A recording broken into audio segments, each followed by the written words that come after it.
Hello guys, welcome back to Zapier training videos. My name is Lenin and today we will continue to making a SAP from scratch. So the second option that we will select here, the second app, will be a calendar.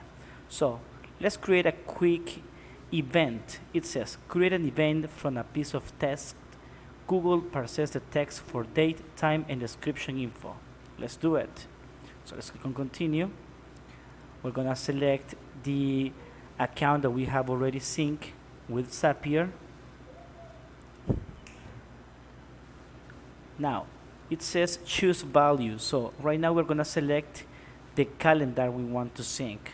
So let's do it on the main one. Describe event. So this is a party. Okay, so this is a party.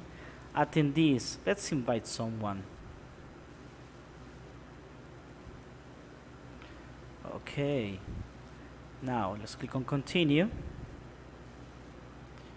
Test and review, let's see it.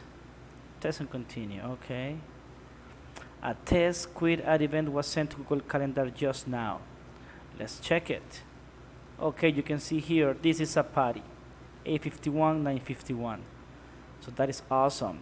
Let's see you in the next video, guys. Bye bye.